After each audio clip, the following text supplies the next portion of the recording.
Hello everyone, welcome to Genic education. Shaurya batch का ये है हमारा लेक्चर चैप्टर नंबर 7 हम स्टार्ट करने वाले हैं आज, state space analysis.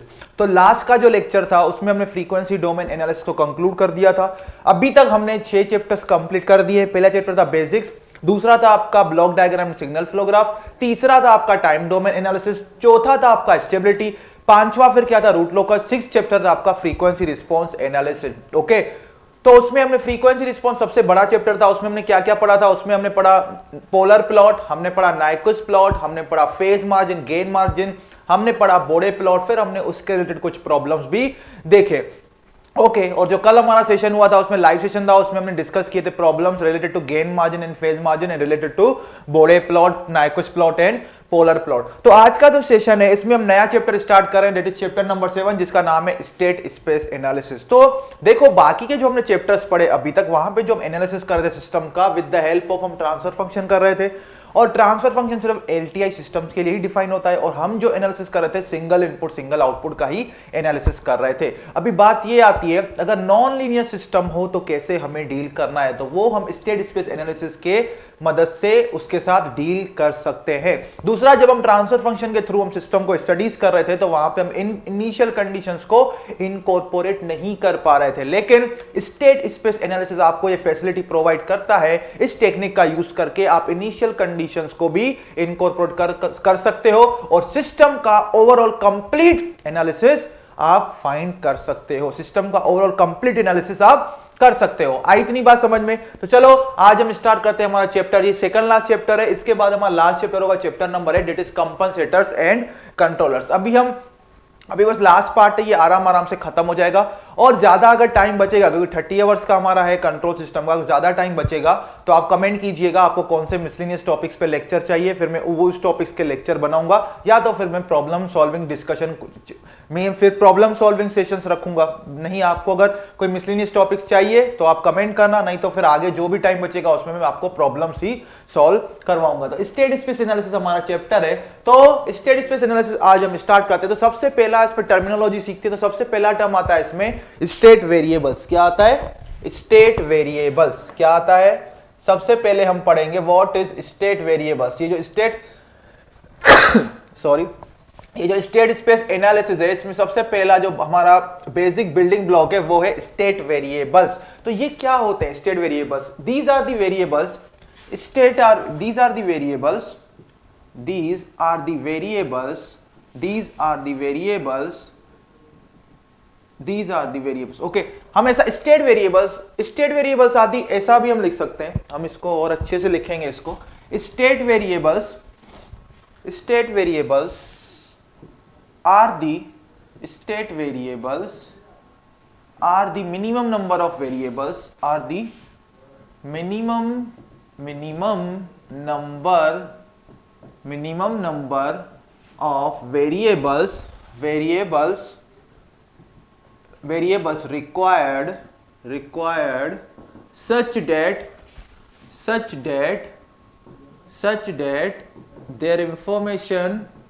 such that their information at t is equal to 0, at t is equal to t naught, कोई हम टाइम इंस्टेंट जिस पे हम क्या कर रहे हैं सिस्टम का एनालिसिस करना स्टार्ट कर रहे हैं। State variables are the minimum number of variables required such that their information at time t is equal to 0 along with the information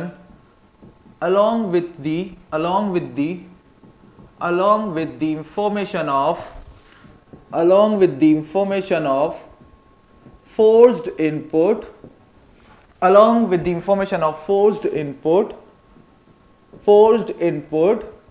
gives the complete information of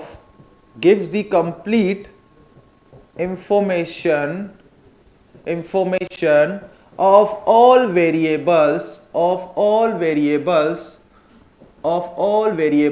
for t greater than is equal to t naught, for t greater than equal to T naught. तो state variables क्या होते हैं? State variable nothing but the, ये कम से कम variables की हमें जरूरत पड़ती है स्टेट स्पेस एनालिसिस में, ताकि उनकी information at time t is equal to t naught, जिस टाइम पे हम, जिस इंस्टेंट पे हम सिस्टम का एनालिसिस करना स्टार्ट कर रहे हैं, along with the information of forced input, जो हम सिस्टम में इनपुट अप्लाई कर रहे हैं, ये दोनों मिनिमम नंबर ऑफ वेरिएबल्स की इंफॉर्मेशन और फोर्स्ड इनपुट की हमारे पास अगर इंफॉर्मेशन है at time t is equal to t naught, तो सिस्टम में जो सारे वेरिएबल्स प्रेजेंट है, सारे वेरिएबल्स है, उनकी इंफॉर्मेशन हम एक्सट्रैक्ट कर सकते हैं using state space analysis for time t greater than और इक्वल टू टी नॉट। आई इतनी बात समझ में? तो ये हमारा पहला होगा state variables. Okay, state variables. और सबसे और minimum number of state variables, minimum number of state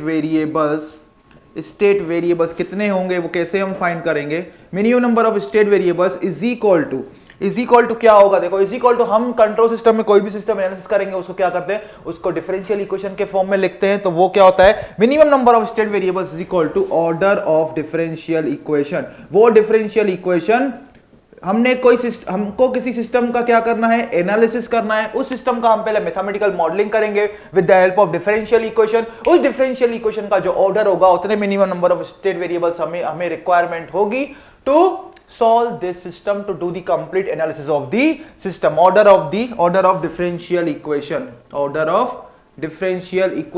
or number of energy storage elements, number of energy storing elements। आई इतनी बात समझ में? Okay, number of energy storing elements. और हमारे system में कितने एलिमेंट्स, एनर्जी स्टोरिंग एलिमेंट्स हैं, उसके इक्वल भी क्या होगा हमारा minimum number of state variable. जैसे कि हमारा कोई इलेक्ट्रिकल नेटवर्क ले लो, तो वहां पे एनर्जी स्टोरिंग एलिमेंट क्या होते हैं, कैपेसिटर और इंडक्टर। उनके नंबर से डिसाइड होगा कि minimum number of state variables system में कितने होंगे। आई इतनी बात समझ में? तो चलो, इतना आपको आइडिया है, तो विदाउट वेस्टिंग फर्दर टाइम अभी हम क्या करेंगे, एक इलेक्ट्रिकल नेटवर्क लेंगे और उसका स्टेट स्पेस मॉडल बनाएंगे। फिर मैं आपको बताऊंगा कि स्टेट स्पेस मॉडल का जनरलाइज फॉर्म क्या होता है, कौन कौन से मैट्रिक्स एसोसिएटेड होते हैं। उसके बाद हम ट्रांसफर फंक्शन देखेंगे, उसके बाद हम स्टेट वेक्टर का क्या देखेंगे, सॉल्यूशन देखेंगे। फिर हम देखेंगे वहां पे कि रिजॉल्वेंट मैट्रिक्स क्या होता है, स्टेट ट्रांजिशन मैट्रिक्स क्या होता है। फिर हम देखेंगे कंट्रोलेबिलिटी एंड ऑब्जर्वेबिलिटी। फिर इस चैप्टर को क्या करेंगे, कंक्लूड करेंगे। और कुछ प्रॉब्लम्स, अभी मैं ईएससी के प्रॉब्लम्स नहीं ले रहा हूं, जो भी टॉपिक्स के रिलेटेड प्रॉब्लम है मैं एक एक प्रॉब्लम ले रहा हूं। जो नेक्स्ट सेशन होगा उसमें हम इसके स्टेट स्पेस एनालिसिस से क्या लेंगे, प्रॉब्लम्स ही लेंगे। तो चलो आगे हम डिस्कस करते हैं। प्रॉब्लम लेता हूं मैं, फर्स्ट एक इलेक्ट्रिकल नेटवर्क लेता हूं, उसका हम स्टेट स्पेस मॉडल बनाएंगे। वहां पे मैं डिफाइन कर दूंगा कि स्टेट वेरिएबल्स आपको क्या लेने हैं और आउटपुट क्या लेना है, वो सब देखो। फिर स्टेट मतलब अगर इलेक्ट्रिकल नेटवर्क दिया गया हो तो स्टेट स्पेस मॉडल हम कैसे बनाते हैं उस गिवन नेटवर्क का। तो चलो मेरे साथ क्वेश्चन लिखो। ये क्वेश्चन क्या है, ऑब्टेन दी, अभी मेरे साथ मैं यहां पे क्वेश्चन लिख रहा हूं, ऑब्टेन दी, क्वेश्चन यहां पे है obtain the state model for the network shown below। obtain the state model for the network shown below, for the network shown below। नीचे आपको एक नेटवर्क दिख रहा है, ओके। यहां पे मैं नेटवर्क ड्रॉ कर रहा हूं, ये वाला नेटवर्क ड्रॉ कर रहा हूं। ये मेरा R1 है, ये मेरा क्या है, C1 है, ओके। ये मेरा क्या है, C1 है। ये मेरा R2 है, ये मेरा R2 है। और ये मेरा क्या है, C2 है, ये मेरा क्या है, C2 है, ओके। ये प्लस, ये माइनस, ये मेरा V, ये मेरा R1, ये मेरा C1, ये मेरा C2 और ये मेरा क्या है, R2। ये मेरा क्या है, V1, इस नोड पे ये क्या है, V1, इस नोड पे ये क्या है, V2, ओके। वोल्टेज इसने क्या बोला, टेक, यहां पे नीचे अभी फिर एक इंफॉर्मेशन दी है, take V1 is equal to X1, V1 is equal to X1 and V2 is equal to X2 as state variables,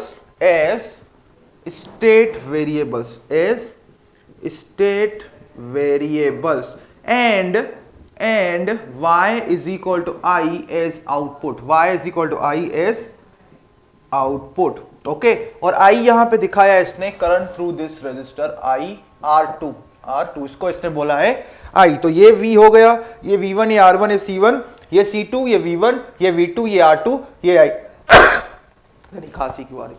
चलो ठीक है, चलो हम आगे बढ़ते हैं और इस क्वेश्चन का हम सिस्टम का एनालिसिस करते हैं। तो जनरली जो स्टेट वेरिएबल्स होते हैं, जो जनरल नोटेशन यूज होता है स्टेट स्पेस एनालिसिस में, उसमें स्टेट वेरिएबल्स को हम जनरली x1 और x2 से डिनोट करते हैं और आउटपुट को y से डिनोट करते हैं। तो इसने क्या बोला है, उन स्टेट वेरिएबल्स को आप क्या मान के चलो, v1 और v2, और आउटपुट को क्या मान के चलो, v मान के चलो। तो देखो, जब भी, अभी मैं आपको पूरा मेथड समझा रहा हूं, जब भी स्टेट वेरिएबल्स का क्वेश्चन यहां पे अगर ऐसा आता है, इलेक्ट्रिकल नेटवर्क दिया गया है, आपको स्टेट स्पेस मॉडल बनाना है, उसमें स्पेसिफाई कर दिया है कि स्टेट वेरिएबल्स किनको लेना है, स्टेट वेरिएबल्स v1 और v2 को लेना है, तो फर्स्ट स्टेप हमारा होगा इन दोनों वेरिएबल्स का डेरिवेटिव फाइंड करना, क्योंकि स्टेट स्पेस मॉडल बनाने के लिए स्टेट वेरिएबल्स के डेरिवेटिव के फॉर्म में हमें इक्वेशन की जरूरत पड़ती है। तो चलो वो कैसे बनाएंगे, हमें v1 को टारगेट करना है। तो v1 को टारगेट करना है तो इस v1 वाले नोड पे KCL लगाओ। तो देखो इधर करंट अंदर, इस नोड के अंदर क्या जाएगा करंट, चलो मैं इसको बोल देता हूं नोड A। तो अभी यहां पे लिख रहे हैं apply KCL eight node A, KCL eight node A। तो यहां पे नोड A में देखो इनपुट करंट क्या होगा, incoming current V minus V1 by R1, क्या होगा, V minus V1 by R1। Outgoing current क्या होगा, आउटगोइंग करंट होगा जो यहां पे देखो करंट, एक करंट ये अंदर जा रहा है, यहां से दो करंट बाहर की तरफ जा रहे हैं। तो एक बाहर की तरफ करंट जा रहा है through this capacitor C1, okay C1। तो वो करंट क्या होता है, I is equal to C1 dV by dt, C1 dV1 by dt, क्योंकि इसको हम ले रहे हैं रेफरेंस नोड। इसको अगर हम रेफरेंस नोड मान रहे हैं तो इस कैपेसिटर के अक्रॉस कितना वोल्टेज ड्रॉप है, V1 minus 0, date is V1। तो अगर कैपेसिटर के अक्रॉस हमें वोल्टेज पता है तो करंट थ्रू कैपेसिटर हम लिख सकते हैं ऐसे C1 into dV1 by dt, plus current plus क्या आएगा, I क्या लिखेंगे, V1 minus V2 by R2, V1 minus V2 by R2। इतनी बात आई समझ में। तो इसको हमें यहाँ पे इक्वेशन को टारगेट क्या करना है, यहाँ पे ये टारगेट करना है इक्वेशन को, कि हमें इक्वेशन को dV1 बाय dt को अलग करना है, क्योंकि हमें स्टेट वेरिएबल्स का क्या चाहिए, डिफरेंशियल फॉर्म चाहिए। ओके चलो ठीक है, हम देखते हैं हम इसको कैसे करते हैं। तो हम ऐसा लिख सकते हैं C1 dV1 by dt is equal to क्या होगा, इज इक्वल टू क्या होगा, देखो इसको कर दिया अलग, तो यहां पे आ जाओ, तो यहां पे क्या लिखेंगे, इसको अलग कर दो separate, V by R1 minus V1 by R1 plus V1 by R2 minus V2 by R2, minus V2 by R2। इनको लिखोगे तो क्या होगा, देखो इसको ऐसे लिख सकते हैं, V1 यहां से कॉमन निकालो तो क्या लिख सकते हैं, 1 bye R2 minus 1 bye R1, okay ये क्या होगा, माइनस V2 बाय R2, ये क्या होगा, plus V by R1, plus V by R1। आई इतनी बात समझ में, ओके तो ये मेरा हो गया C1 dV1 by dt, C1 dV1 by dt। मैं आपको इसमें एक और हिंट दे रहा हूं कि C1 को आप ले लो 1 farad, okay R1 is equal to क्या ले लो, R1 को ले लो 1 ओम और R2 को ले लेते हैं हम, R2 को ले लेते हैं 0.5 ओम। कितना ले लेते हैं, 0.5 ओम। आई इतनी बात समझ में। C1 को मैं ऐसा जनरली एग्जांपल ले रहा हूं, C1 को ले रहा हूं 1 फेराड, R1 को 1 ओम, R2 को 0.5 ओम। इनको इन सारी चीजों में सब्स्टिट्यूट कर दो, इस इक्वेशन में सब्स्टिट्यूट करो, तो C1 की जगह 1, तो ये 1 हो गया, तो 1 into dV1 by dt is equal to V1 is equal to V1 1 divide by 0.5 minus 1 by 1, okay minus V2 by 0.5 plus V by 1 plus V by 1। इसको सॉल्व करोगे तो क्या आएगा, देखो 1 बाय 0.5 कितना होगा, 2 माइनस 1 हो जाएगा 1, तो ये क्या बचेगा V1, ये कितना बचेगा माइनस 2V2, ये क्या बचेगा प्लस V। तो ये मेरा हो गया V1, इसको हम ऐसे भी लिख सकते हैं V1 डॉट, V1 फिर ऊपर एक डॉट लगाओगे, इसका मतलब हम क्या ले रहे हैं, V1 का फर्स्ट डेरिवेटिव ले रहे हैं, that is dV1 by dt। तो ये मेरा बन गया पहला इक्वेशन, ये मेरा क्या बन गया, पहला इक्वेशन, और ये पूरा क्या था, उसका प्रोसीजर था। ओके तो सिमिलरली हमें क्या करना है, ऐसे ही dV2 बाय dt या V2 डॉट का इक्वेशन बनाना है, फिर लास्ट में हम बनाएंगे आउटपुट का इक्वेशन। तो चलो देखो इतना हमने कर लिया, तो इसको मैं मिटा देता हूं, फिर हम लगाते हैं KCL। वापस से हम क्या करेंगे, देखो इस नोड पे KCL लगाएंगे, इसको मैं बोल देता हूं नोड B, इसको मैं नोड B बोल देता हूं। तो अभी हम अप्लाई करेंगे KCL एट नोड B, फिर हम देखेंगे क्या इक्वेशन बन रहा है, फिर हम देखेंगे क्या इक्वेशन बन रहा है, ये एक इक्वेशन तो बन गया मेरा, इसको मैं यहीं पे रख देता हूं एक इक्वेशन को। अभी हम क्या करेंगे, केसीएल लगाएंगे, कहां पे, नोड बी पे हम केसीएल लगाएंगे। नोड बी पे केसीएल लगाओ, देखो इसमें इनकमिंग करंट क्या है, I that is V1 minus V2 by R2 is equal to current through this capacitor, ये है तो मेरा 0 वोल्ट, तो वोल्टेज अक्रॉस दिस कैपेसिटर कितना है, V2 minus 0 date is V2, तो करंट थ्रू दिस कैपेसिटर क्या होगा, C2 V2 by dV2 C2 dV2 by dt, C2 dV2 by dt, okay. और C2 को भी मैं मान लेता हूं 1 फेराड, C2 को भी हम ले लेते हैं 1 फेराड, तो बताओ क्या आएगा, dV2 बाय dt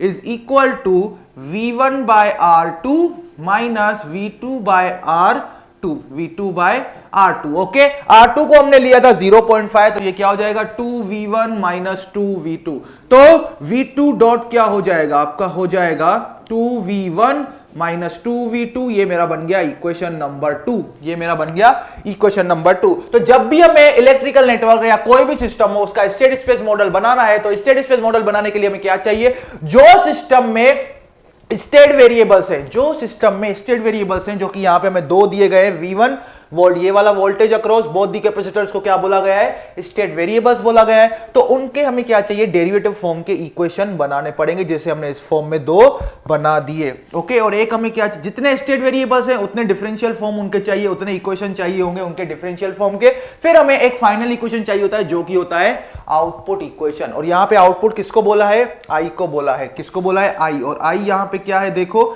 आई यहां पे होगा V1 minus V2 by R2, क्या होगा, R2 होगा, तो ये क्या होगा, Z2V1 माइनस 2V2, क्या होगा 2V1 माइनस 2V2। आई इतनी बात समझ में, यहां तक सबको क्लियर हो गया। तो अभी हमारे पास देखो तीन इक्वेशन है, दो स्टेट वेरिएबल के इक्वेशन है और एक आउटपुट इक्वेशन है, इतनी तीन इक्वेशन सफिशिएंट है हमें पूरा स्टेट स्पेस मॉडल बनाने के लिए। अभी हम क्या करेंगे, इन दोनों इक्वेशन को अलग करके मैट्रिक्स फॉर्म में लिखेंगे, देखो हम कैसे लिखते हैं, ओके। तो अभी सर्किट को मैं बोर्ड से मिटा देता हूं, इसका काम हो गया खत्म। हमें तीन इक्वेशंस बनाने थे, वो हमने बना दिए हैं, आगे हम अभी प्रोसीड कर रहे हैं, आगे हम प्रोसीड कर रहे हैं। हम इक्वेशन को अभी मैट्रिक्स फॉर्म में लिखेंगे तो हमें स्टेट स्पेस मॉडल मिल जाएगा। आई इतनी बात समझ में, ओके चलो ठीक है।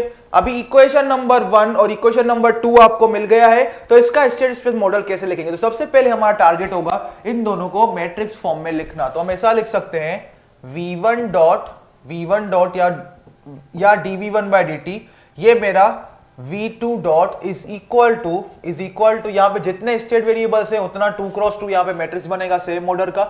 यहां पे दो वेरिएबल्स आएंगे V1 V2 प्लस एक यहां पे आएगा क्या, यहां पे आएगा एक कॉलम वेक्टर, फिर इसके साथ आएगा इनपुट V। देखो हमें कैसे बनाना है वो देखो, पहले हमें क्या बनाना है, V1 डॉट क्या है, V1 माइनस 2V2, तो V1 का कोएफिशिएंट यहां पे होगा 1, फिर क्या है माइनस 2V2, तो यहां पे V2 का कोएफिशिएंट क्या लिखेंगे माइनस 2, प्लस क्या है V, तो यहां पे V का कोएफिशिएंट होगा 1। V2 डॉट क्या है 2V1, तो V1 का कोएफिशिएंट लिखेंगे 2, क्योंकि V2 डॉट किसके इक्वल होगा 2V1 माइनस 2V2, और यहां पे प्लस 0V है, V यहां पे है ही नहीं, तो यहां क्या आएगा 0 आएगा, यहां पे क्या आएगा 0 आएगा। आई इतनी बात समझ में। अभी क्या लिखेंगे हम, अभी हम लिखेंगे output equation that is I. Output equation देखो कैसे लिखेंगे, यहां पे मैट्रिक्स एक बनेगा रो मैट्रिक्स, उसके साथ यहां पे दो वेरिएबल्स आएंगे V1 V2, क्या आएगा V1 V2, तो आई किसके बराबर है 2V1 माइनस 2V2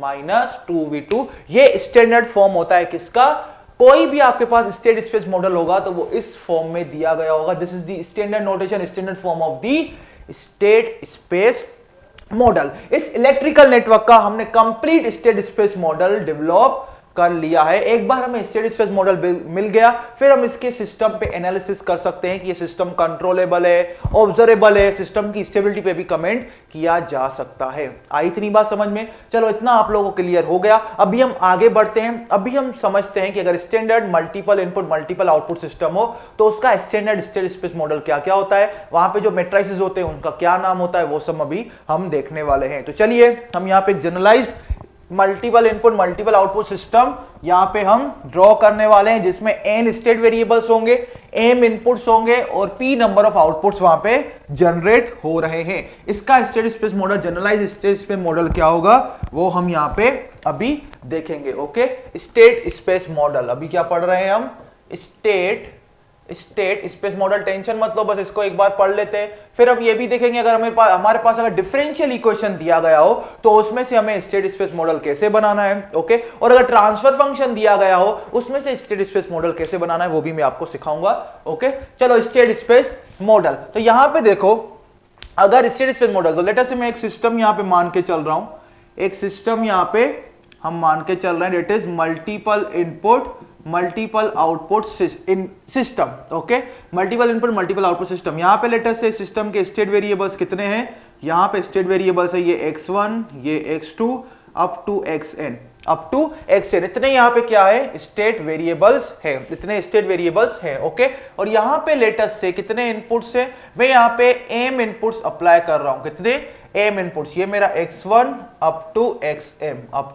xm, ये मेरा ओके इनपुट्स को हम u बोलेंगे क्योंकि स्टेट को हमने बोल दिया है x, तो ये है मेरे inputs x u m। Okay, और यहां पे आउटपुट जनरेट हो रहा है, लेटर से ये मेरा y1, ओके, ये मेरा y2 अप टू कितने आउटपुट्स हैं, लेटर से यहां पे p आउटपुट्स जनरेट हो रहे हैं, y सब p आउटपुट्स यहां पे जनरेट हो रहे हैं। तो ये एक मेरा multiple input multiple output system है जिसमें m इनपुट अप्लाई कर रहे हैं, इसके स्टेट वेरिएबल्स कितने हैं n, और आउटपुट कितने जनरेट हो रहे हैं, p आउटपुट जनरेट हो रहे हैं। तो इसका स्टैंडर्ड स्टेट स्पेस मॉडल क्या होता है, फर्स्ट इक्वेशन होता है state equation, it is x dot is equal to ax plus bu। Okay, ये क्या होता है अपना स्टेट इक्वेशन, क्या स्टेट इक्वेशन। दूसरा इक्वेशन हम यहां पे लिखते हैं output equation, it is y is equal to cx plus du, इसको हम बोलते हैं आउटपुट इक्वेशन। क्या बोलते हैं, आउटपुट इक्वेशन।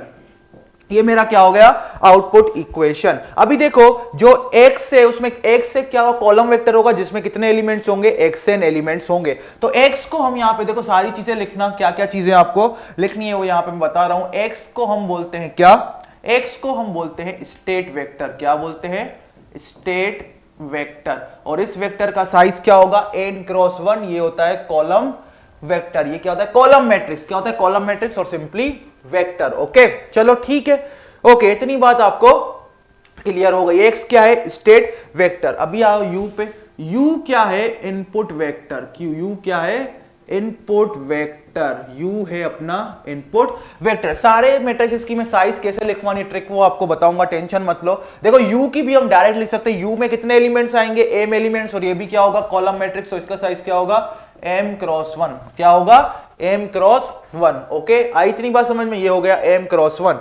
फिर x को हमने बोल दिया, u को भी x dot. Okay, x dot क्या होगा, x डॉट आपका होता है डिफरेंशियल स्टेट वेक्टर। क्या होता है, डिफरेंशियल, क्योंकि इसमें क्या होते हैं, जो स्टेट वेरिएबल्स होते हैं उनका डेरिवेटिव फॉर्म प्रेजेंट होता है, तो डिफरेंशियल स्टेट वेक्टर।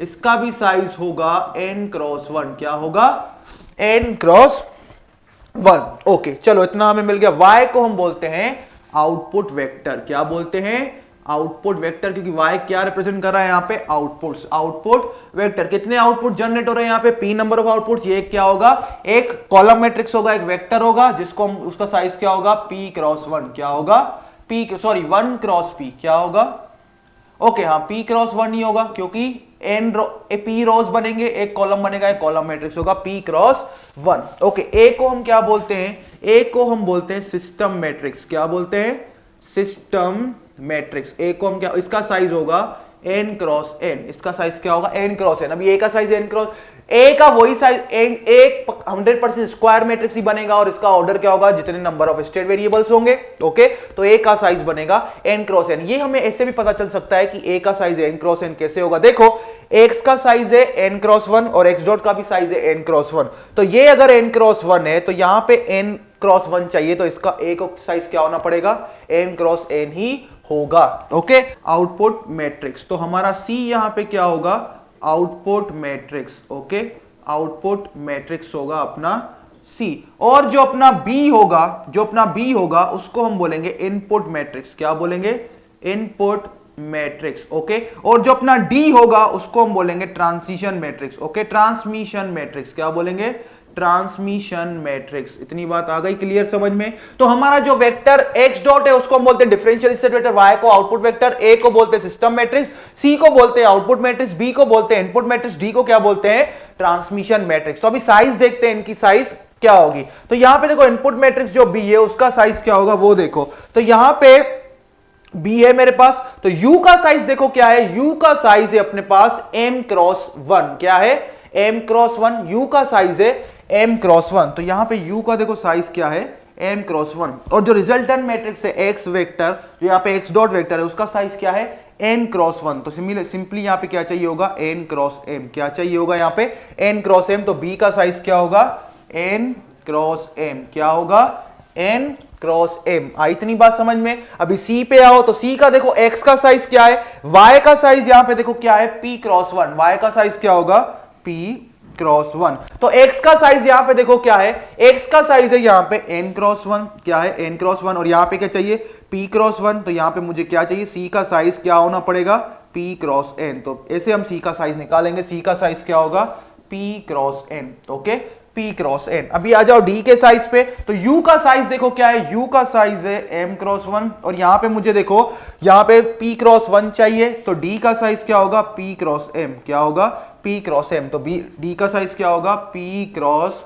m। ये जो ट्रांसमिशन मैट्रिक्स है इसका साइज क्या होगा, इसका साइज होगा P क्रॉस M। आई इतनी बात समझ में, इतनी चीजें क्लियर हो गई। तो चलो हम आगे बढ़ते हैं, आगे हम और टॉपिक्स यहां पे देख लेते हैं। आगे मैं प्रॉब्लम्स यहां पे लिखवा रहा हूं, आप प्रॉब्लम्स लिखिएगा मेरे साथ प्रॉब्लम्स भी लिखिएगा। अभी यहां तक आपको सारी चीजें क्लियर हो गई, मैट्रिक्स के ऑर्डर क्या हो गए क्लियर हो गए, यहां पे इनकी स्टैंडर्ड फॉर्म क्या होता है वो भी क्लियर हो गया। अभी मैं कुछ यहां पे एग्जांपल्स करवा रहा हूं कि अगर डिफरेंशियल इक्वेशन या ट्रांसफर फंक्शन दिया गया हो तो उसमें से हमें स्टेट स्पेस मॉडल कैसे बनाना है। तो यही चीजें आपको प्रैक्टिस करनी है। बस यहां पे याद रखना, ए क्या होता है अपना सिस्टम मैट्रिक्स, बी क्या होता है इनपुट मैट्रिक्स, सी क्या होता है आउटपुट मैट्रिक्स, और डी अपना क्या होता है ट्रांसमिशन मैट्रिक्स। क्या होता है ट्रांसमिशन मैट्रिक्स। ओके इतना नोट कर लो। फिर मैं यहां पे एग्जांपल लिखवा रहा हूं। एग्जांपल यहां पे है, ओके एग्जांपल यहां पे होगा, एक एग्जांपल ले लेते हैं यहां पे example. Okay write the state model of the system having differential equation. यहां पे डिफरेंशियल इक्वेशन दिया गया है d cube by d t cube plus 7d square y by d t square plus 7dy by d t plus 9y is equal to 8u। Okay इसका हमें क्या लिखना है, इसका हमें, ये एक डिफरेंशियल इक्वेशन है जिसका हमें क्या लिखना है, जिसका हमें ट्रांसफर फंक्शन यहां पे, ओके ट्रांसफर फंक्शन बाद में, इसका हमें स्टेट स्पेस मॉडल बनाना है। एक बार स्टेट स्पेस मॉडल बन गया तो ट्रांसफर फंक्शन मिल ही सकता है। ट्रांसफर फंक्शन तो हम डायरेक्ट भी इसमें से लिख सकते हैं। आई इतनी बात समझ में। तो इसको नोट कर लो। देखो ये अपना state vector, input vector, okay ये अपना डिफरेंशियल स्टेट वेक्टर, ये अपना आउटपुट वेक्टर, ये सिस्टम मैट्रिक्स, ये जो ए है इसको हम सिस्टम मैट्रिक्स भी बोलते हैं, या तो ऐसा इसको सिस्टम मैट्रिक्स भी बोलते हैं, या तो इसको स्टेट मैट्रिक्स भी बोलते हैं। क्या बोलते हैं स्टेट मैट्रिक्स भी बोलते हैं। सी अपना क्या है output matrix, B input matrix और डी ट्रांसमिशन मैट्रिक्स। इतना आप लिख लो। फिर यहां पे हम ये जो डिफरेंशियल इक्वेशन दिया गया है, इसका हम बनाएंगे अभी क्या स्टेट स्पेस मॉडल। क्या बनाएंगे, ट्रांसफर फंक्शन तो हम डायरेक्टली फाइंड कर सकते हैं, इसका बनाएंगे स्टेट स्पेस मॉडल। तो देखो स्टेट स्पेस मॉडल इसका हम कैसे बनाते हैं वो अभी समझो। यहां पे मैं सॉल्यूशन स्टार्ट कर रहा हूं, स्टेप समझना हम कैसे इसका मॉडलिंग करते हैं, स्टेप समझना। ओके तो देखो y इज इक्वल टू, हम पहले अज्यूम करेंगे ऐसे ही, इसमें इस टाइप की प्रॉब्लम्स में ऐसे ही प्रोसीड करना है। y is equal to x1। क्या y is equal to x1। तो dy बाय dt क्या होगा, dy by dt is equal to, dy by dt क्या होगा d bye dt of x1, उसको हम बोलते हैं x1 डॉट, आपको जैसे कि पता है, और x1 डॉट को हम बोलेंगे x2। क्या बोलेंगे x2। फिर इसका फिर से डेरिवेटिव लो, d square y by dt square, तो ये क्या होगा x1 double dot is equal to x1 dot का दूसरी बार एक बार और डेरिवेटिव ले रहे हैं, तो x1 double dot is equal to क्या हो जाएगा x2, क्या हो जाएगा x2 डॉट, इसको हम बोलेंगे x3। क्या बोलेंगे x3 हम बोलेंगे। आई इतनी बात समझ में। ओके बहुत बढ़िया। और d cube y by d t cube, ये किसके बराबर होगा, d cube by d t cube होगा x2 डबल डॉट के बराबर, और ये होगा is equal to x3 dot, क्या होगा, इसको हम बोलेंगे x3 डॉट। आई इतनी बात समझ में, क्योंकि D square by d t square क्या है, x3 है, इसका एक बार डेरिवेटिव और लेंगे तो क्या हो जाएगा, d cube by d t cube, जो किसके बराबर हो जाएगा, d by d t of x3 that is x3 dot, या x2 डबल डॉट या x1 ट्रिपल डॉट। ओके, इतनी बात आ गई समझ में। अभी इन सारी चीजों को हम यहाँ पे सब्स्टिट्यूट कर देंगे। देखो क्या आएगा, D cube by d t cube की जगह रख दो x3 डॉट, क्या रख दो, x3 dot plus 7 d square y by d t square की जगह डॉट वाला नहीं, ये वाला रखेंगे x3 variable. Okay, derivative variable यहां पे नहीं रखेंगे, x3, फिर 7 यहां पे देखो dy बाय dt यहां पे देखो क्या होगा, x2 रख दो प्लस 9y y की जगह x1 रख दो इज इक्वल टू 8u, तो यहां से x3 डॉट लिखोगे तो क्या आएगा, x3 dot is equal to 8u minus 7x3 minus 7x2 minus 9x1 आई इतनी बात समझ में। तो एक इक्वेशन हमें ये मिल गया। जब भी देखो इसका स्टेट स्पेस मॉडल हमें बनाना है, इसका स्टेट स्पेस मॉडल अगर बनाना है तो सिंपली देखो क्या करना है, यहां पे देखो ऑर्डर क्या है इस डिफरेंशियल इक्वेशन का, 3 है, इस डिफरेंशियल का इक्वेशन का ऑर्डर 3 है, तो मतलब स्टेट वेरिएबल्स भी कितने होंगे, 3 स्टेट वेरिएबल्स होंगे, वो हमने यहां पे लिखा x1 x2 x3। Okay, x1 x2 x3 तीन हमें स्टेट वेरिएबल्स मिल गए, और स्टेट स्पेस मॉडल बनाना है तो इन 3 स्टेट वेरिएबल्स का क्या चाहिए, डिफरेंशियल फॉर्म चाहिए। तो एक स्टेट वेरिएबल का डिफरेंशियल फॉर्म मिल गया, dx3 बाय dt हमें मिल गया, डेट इज x3 डॉट, और हमें क्या चाहिए, x2 डॉट, यहां पे लिखो x2 डॉट, देखो x2 डॉट किसके बराबर होगा, x2 डॉट आपका बराबर होगा किसके, x3 के बराबर, और x1 डॉट किसके बराबर होगा, x1 डॉट आपका बराबर होगा x2 के। इतनी बात समझ में। और यहां पे हम आउटपुट, ये होगा मेरा क्या, आउटपुट y को हम यहां पे सीधी सी बात है, अगर इस टाइप का डिफरेंशियल इक्वेशन दिया गया है तो उसमें आउटपुट क्या होगा, y होगा, तो आउटपुट y किसके बराबर है, x1 के बराबर है। तो हमें क्या मिल गया, देखो जब भी स्टेट स्पेस मॉडल बनाना है तो हमें एक तो जो उसमें स्टेट वेरिएबल्स है उनका क्या चाहिए, उनके डिफरेंशियल इक्वेशन का फॉर्म चाहिए, दूसरा आउटपुट इक्वेशन चाहिए, सारी चीजें हमें मिल गई। तो अभी हम स्टेट स्पेस मॉडल लिख सकते हैं। तो स्टेट स्पेस मॉडल लिखेंगे तो सबसे पहले क्या लिखेंगे, एक मैट्रिक्स यहां पे आएगा, यहां ये क्या होगा, डिफरेंशियल स्टेट वेक्टर, इसमें 3 वेरिएबल का डेरिवेटिव होगा, स्टेट वेरिएबल्स का x1 डॉट, x2 डॉट, और यहां पे क्या आएगा, x3 डॉट, यहां पे क्या आएगा, x3 dot is equal to 3 state variable से, तो A मैट्रिक्स कौन सी साइज का बनेगा, हमने पढ़ा 3 क्रॉस 3। ओके, और यहां पे क्या आएगा, यहां पे आएगा AX, उसका साइज क्या होगा, 3 क्रॉस 1, प्लस यहां पे क्या आएगा, मैट्रिक्स B आएगा, फिर यहां पे क्या आएगा, इनपुट वेक्टर आएगा, इनपुट आएगा जो कि क्या है, यहां पे U है, यहां पे इनपुट क्या है, U है, उसको हम लिख देते हैं। तो देखो x1 डॉट किसके इक्वल है, x1 dot is equal to x2, यहां पे 3 वेरिएबल्स आएंगे, state variables x1 x2 x3, and x1 dot is equal to x2, तो यहां पे सिर्फ x2 चाहिए हमें, तो ये हो जाएगा 0 1 0, और यहां पे भी क्या आएगा, 0। अभी कैलकुलेट करोगे तो x1 डॉट किसके बराबर होगा, x2 के ही बराबर होगा, तो सिर्फ x2 के साथ ये कोएफिशिएंट आएगा 1, बाकी सारे एलिमेंट्स 0। फिर x2 डॉट देखो क्या है, x3, तो ये क्या होगा, 0 0 1, और यहां भी क्या आएगा, 0 आएगा, क्योंकि x2 डॉट इस केस में क्या हो जाएगा, x3 के बराबर हो जाएगा। फिर पकड़ो x3 डॉट को, तो x3 डॉट किसके इक्वल है, देखो यहां पे -9x1, मतलब x1 का कोएफिशिएंट चाहिए -9, x2 का कोएफिशिएंट चाहिए -7, x3 का कोएफिशिएंट चाहिए -7, क्या चाहिए, -7, और फिर u का कोएफिशिएंट चाहिए यहां पे 8, डेट इज इनपुट। आई इतनी बात समझ में। तो ये हमारा क्या स्टेट इक्वेशन बन गया। अभी आउटपुट इक्वेशन बना दे, तो आउटपुट इक्वेशन y किसके बराबर है, x1 के बराबर, तो यहां पे मैट्रिक्स C बनेगा, फिर यहां पे बनेगा state vector x1 x2 x3, x1 x2 x3, और यहां पे y किसके बराबर है, x1 के बराबर, x2 और x3 के कोएफिशिएंट यहां पे 0 है, तो ये क्या होगा, 1 0 0, क्या होगा, 1 0 0। तो ये अपना आ गया x dot is equal to x plus B form में, y is equal to C x plus D form में, यहां पे मैट्रिक्स D क्या बना, 0 मैट्रिक्स बना। तो ये अगर डिफरेंशियल इक्वेशन दिया गया हो तो इस तरीके से हमें स्टेट स्पेस मॉडल बनाना है। जब मैं ये के क्वेश्चन कराऊंगा, देखना इस टाइप के क्वेश्चन होते हैं और फटाफट हम सॉल्व कर लेंगे। तो जब भी डिफरेंशियल इक्वेशन दिया गया हो तो पहला स्टेप क्या होगा, जो आउटपुट है उसको, जो हमारा स्टेट वेरिएबल है, पहला स्टेट वेरिएबल उसको हम अज्यूम करेंगे is equal to output y is equal to x1,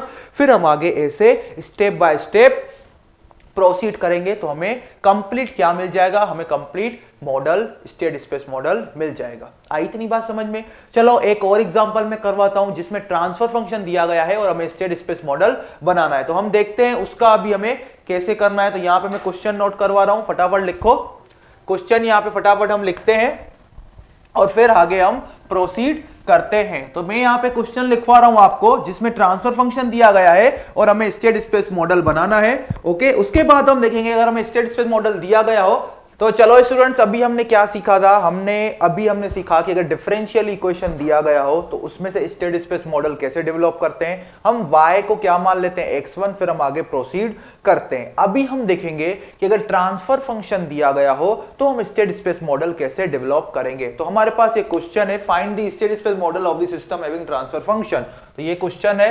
okay, यहां पे ट्रांसफर फंक्शन दिया गया है सिस्टम का, इसका मुझे स्टेट स्पेस मॉडल बनाना है। तो ये क्या है, phi into s plus 2, phi into s plus 2 divide by s into s plus 1 into s plus 5। तो सबसे पहले क्या करो, न्यूमरेटर और डिनोमिनेटर को कंप्लीट पॉलिनोमियल बनाओ। ये फैक्टर फॉर्म में दिया गया है, फैक्टर फॉर्म में नहीं पॉलिनोमियल फॉर्म में इसको लिखो। देखो क्या आएगा, g of s is equal to phi s plus 10 divide by, ये देखो क्या होगा, s into s square plus 6s plus 5 is equal to 5s plus 10 divide by s cube plus 6x square plus 5s plus 5s। तो ये मेरा हो गया g of s, ये मेरा क्या हो गया, g ऑफ s। ओके, तो ये मेरा हो गया x cube plus 6x square plus 5s by plus 10 divide by x cube plus 6x square plus 5s। तो ये हो गया हमारा। ओके, क्लियर है। तो ट्रांसफर फंक्शन किसके बराबर होता है, Laplace transform of output divide by Laplace transform of input. तो इन दोनों को इक्वेट करेंगे तो हम देखो कैसे लिखेंगे आगे स्टेप बाय स्टेप। ys को लिखेंगे is equal to 5s plus 10, rs is equal to लिखेंगे x cube plus 6x square plus 5s। तो ऐसा हमें आगे प्रोसीड करना होता है। ys is equal to 5s plus 10, rs is equal to क्या होगा, s cube plus 6x square plus 5s। तो हमने देखो क्या किया, हमें हमारा टारगेट क्या है, लास्ट जो एग्जांपल था उसमें हमारे पास क्या था, डिफरेंशियल इक्वेशन था। पहला एग्जांपल क्या था, इलेक्ट्रिकल नेटवर्क था, उससे हमने स्टेट स्पेस मॉडल बनाया। दूसरा एग्जांपल क्या था, डिफरेंशियल इक्वेशन था, उसमें से स्टेट स्पेस मॉडल बनाया। तीसरा एग्जांपल क्या है, ट्रांसफर फंक्शन दिया गया है, इसमें से स्टेट स्पेस मॉडल हम बनाने वाले हैं। तो यहां पे ट्रांसफर फंक्शन दिया गया है, तो ट्रांसफर फंक्शन को पहले मैंने पॉलिनोमियल्स के फॉर्म में लिखा है यहां पे, और फिर ट्रांसफर फंक्शन क्या होता है, Laplace transform of output to the Laplace transform of input. तो आउटपुट को हमने बोल दिया y ऑफ s, इनपुट को बोल दिया r ऑफ s। तो y ऑफ s को इक्वेट करेंगे 5s प्लस 10 के बराबर, r ऑफ s को इक्वेट करेंगे s cube plus 6x square plus 5s के बराबर। आई इतनी बात समझ में। चलो आगे प्रोसीड करते हैं। तो जब भी हमने डिफरेंशियल इक्वेशन का पूरा वहां पे अप्रोच देखा कि डिफरेंशियल इक्वेशन दिया गया होता है तो कैसे उसको हम स्टेट स्पेस मॉडल में कन्वर्ट करते हैं। अभी हम देखते हैं कि अगर ट्रांसफर फंक्शन दिया गया हो तो उसको स्टेट स्पेस मॉडल में कैसे कन्वर्ट किया जाता है। तो स्टेप क्या होगा, स्टेप होगा यहाँ पे Sn को हम क्या करेंगे, Sn को हम किससे रिप्लेस करेंगे, x dot sub s to the power n को रिप्लेस करेंगे s dot sub n, s dot base n। Okay, इसका मतलब क्या है, देखो s0 क्या होगा, s0 एक कांस्टेंट नंबर होगा, s0 का मतलब क्या होगा, s0 को रिप्लेस करेंगे x डॉट 0 से, x डॉट 0 को हम इक्वेट करेंगे इज इक्वल टू x1। मतलब क्या है, x डॉट x0 एक वेरिएबल है, x0 वेरिएबल का एक बार डेरिवेटिव लिया जो कि डॉट रिप्रेजेंट कर रहा है, उसको हम किस वेरिएबल के इक्वेट कर रहे हैं, x1 के इक्वेट। आई इतनी बात समझ में। ओके, और अगर s1 होगा उसको किससे रिप्लेस करेंगे, जब हमें ट्रांसफर फंक्शन से स्टेट स्पेस मॉडल बनाना है तो ये कन्वर्जन हमें यूज करना होता है। s to the power n changes to replaced by s sub n dot s dot n यहां पे n बेस में लगा हुआ है। ओके, s x ये हमने लास्ट डिफरेंशियल इक्वेशन का जब हम स्टेट स्पेस मॉडल बना रहे थे तो हमने वहां पे देखा था s0 का डेरिवेटिव लोगे तो उसको हम बोलते हैं x1 का डेरिवेटिव लोगे x1 डॉट, उसको हम बोलते हैं x2। तो s1 देखो यहां पे क्या होगा, s1 आपका होगा x डॉट 1 मतलब एक स्टेट वेरिएबल है x1, उसका डेरिवेटिव लेंगे, उसका क्या लेंगे, उसका डेरिवेटिव लेंगे एक बार, तो वो क्या बन जाएगा, x2। क्या बन जाएगा, x2। आई इतनी बात समझ में। ओके, और यहां पे देखो, यहां पे बात ये आती है कि नंबर ऑफ स्टेट वेरिएबल्स कितने बनेंगे। तो नंबर ऑफ स्टेट वेरिएबल्स आपके उतने ही बनेंगे जितना ट्रांसफर फंक्शन का यहाँ पे सिस्टम का ऑर्डर होगा, सिस्टम का ऑर्डर होगा। तो यहाँ पे थर्ड ऑर्डर सिस्टम है, ऑर्डर कैसे निकालते हैं, ट्रांसफर फंक्शन का जो न्यूमरेटर पॉलिनोमियल होता है उसका जो ऑर्डर होता है या उसका जो डिग्री होता है उसको ही हम सिस्टम का ऑर्डर बोलते हैं। तो ये क्या है, थर्ड डिग्री का पॉलिनोमियल है, इसका मतलब सिस्टम का ऑर्डर क्या होगा, 3, मतलब यहाँ पे 3 स्टेट वेरिएबल्स बनेंगे, x1 x2 x3। ओके, यहां पे देखो S2 का मतलब क्या होगा, ये फॉर्मूला यूज करो, S2 का मतलब होगा x2 डॉट मतलब इज इक्वल टू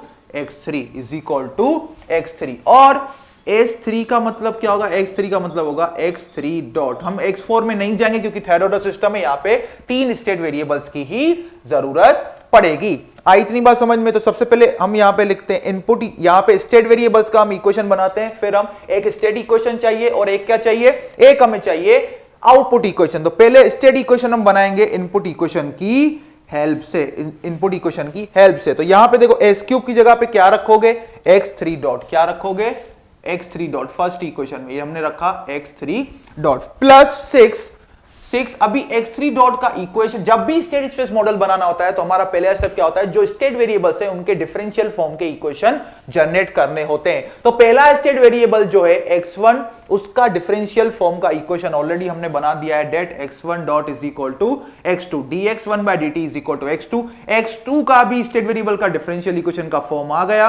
अभी सिर्फ क्या बचा है, x3 डॉट। तो x3 डॉट का इक्वेशन हम यहां से बनाएंगे। तो ये हो गया x3 डॉट प्लस 6 और x2 की जगह पे मैं क्या लिख सकता हूं, x2 की जगह पे मैं x3 लिख सकता हूं, क्या लिख सकता हूं, x3 प्लस देखो क्या है 5 और s की जगह पे क्या लिख सकते हैं, s की जगह पे हम s टू द पावर 1 की जगह पे x2 लिख सकते हैं, इज इक्वल टू यहां पे r ऑफ s है टाइम डोमेन में। अभी टाइम डोमेन में लिखना है क्योंकि हम टाइम डोमेन में ही स्टेट स्पेस मॉडल लिखते हैं। तो r ऑफ t क्या लिखेंगे, r ऑफ t, ये अपना इनपुट रिप्रेजेंट कर रहा है और कुछ भी नहीं। तो x3 डॉट देखो क्या होगा, x3 डॉट आपका होगा is equal to -5x2 -6x3 plus RT, ये क्या होगा, प्लस RT। इतनी बात समझ में, ओके, यहां तक क्लियर है। तो ये एक पहला इक्वेशन बना, ये हमारा पहला इक्वेशन, ये हमारा दूसरा इक्वेशन, ये हमारा बना तीसरा इक्वेशन, ये हमारा बना तीसरा इक्वेशन। अभी आगे बढ़ते हैं। अभी देखो, अभी हमें आउटपुट इक्वेशन चाहिए, तो सेम वे में आउटपुट इक्वेशन को भी कन्वर्ट करेंगे।